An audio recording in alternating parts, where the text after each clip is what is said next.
Hello. Welcome to, this is a review of Shang-Chi and the Legend of the Ten Rings, the latest Marvel movie that I did see. I saw it opening weekend, actually, Labor Day weekend, with all my friends. I did the funny thing where I watch a movie and then don't get around to reviewing it until 2 weeks later? 3 weeks later? I don't know. 2 weeks later. 2 weeks later. It doesn't matter. It does not matter. Is good. Is good. I mean, it's a Marvel movie, so there's a certain, quality ceiling, but if you can tell from previous reviews I've made that I generally like the Marvel stuff. And everything they've made, I skipped Black Widow. That's why there's no review of that. I don't care. That movie looks mediocre. But the stuff that looks good, it's good. It looks good. And Shang-Chi is very good. I did a Marvel tier list ranking, just with my friends, and it was like A minus, B plus, B plus. So when I walked out of the theater, I said solid B plus on the Marvel movie scale. And it's also a very good, I'm not huge, but I enjoy martial arts movies. I mean, the latest episode of the Fear podcast, starring Kirk Zanetti and Coleman Hahn, we talked about Jackie Chan movies. So, I'm big into, I like those kinds of movies.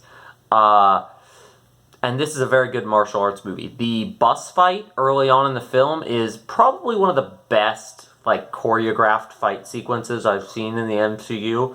Unfortunately, the latter half of the movie, it still has good fights, but they become bigger in scale and therefore a little more, CG heavy, a little less martial arts.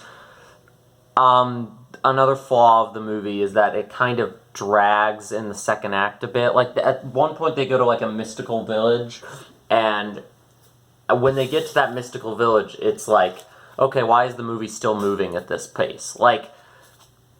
We need to speed up a little bit. And then you get to the final battle and it speeds up. But it's really that first act that I kind of wish there was more of, them just traveling to different locations and getting in fights.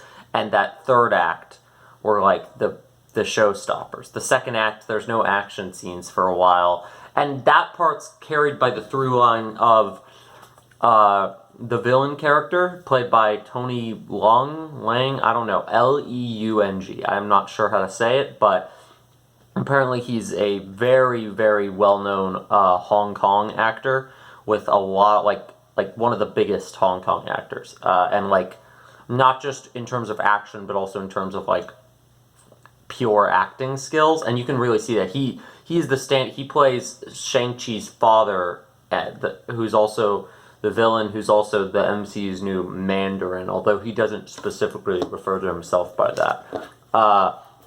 He's the standout part of the movie. He steals the show. Honestly, I found him more interesting than the main character, Shang-Chi. I feel that the story isn't really about Shang-Chi, about his growth that much. It's more about the family that he comes from, and because the dad is grieving over the dead mother, and that's his motivation as a villain. So it's it's a family story. There's also a sister who sort of left the family too, just like Shang-Chi did.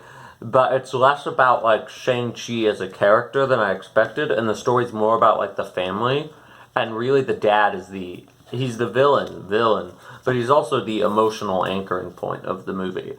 And Tony Leung's performance is amazing. He really sells the conflict between the father and son, and that's easily the strongest part of the movie. There are other elements that I kind of wish were stronger. I also like what they do with, spoiler alert, but not huge spoilers. They do some stuff with, the Mandarin from Iron Man 3, the Ben Kingsley character, who was oh, he's the Mandarin, but actually he's an actor. He's in the movie, and he just kind of tags along for a little while as, a comedy character. And I liked I liked that twist in Iron Man 3. I like that twist a lot, and I like how they kind of build upon it here. Like the real Mandarin Wenwu, Tony Leung's character, he's like, oh yeah, some American like co-opted my identity and named themselves the Mandarin. Like that's a stupid name. Like they're kind of lampshading that kind of racial caricature thing. The Tony Leung's character is like a fusion of, I think, the Mandarin from the comics and Fu Manchu from the comics, both of which, I mean, Fu Manchu, those are both like kind of in the comics sort of racial, like Asian racial caricatures a little bit. But the character in this movie is not. They took the elements of those characters that worked and removed the ones that didn't, and put them in the MCU. But I like the best part of this movie, other than Tony Leung, is that it validates my opinion that the Iron Man 3 twist is based. The Iron Man 3 twist was a very good twist. I'm not sure exactly what else to say about the movie because a lot of it is just like praising the action, the cinematography. The soundtrack is this really interesting blend of like hip hop and like sort of martial arts, Eastern type music. I don't know how else those not the best terms to describe it, but like, the typical music you would hear in like a martial arts movie or a movie set in Asia, sort of fused with this very modern hip hop. I thought it was cool. That was definitely a standout to me. As you can see, I don't have much to say about it. Wong the Abomination. It happens for some reason. It's just as shoehorned in as you would expect it to be. Wong is weirdly prevalent in this movie. He basically, spoilers, shows up at the end and has a Nick Fury moment with Shang-Chi. It's like weird. I don't know why Wong is Shang-Chi's Nick Fury.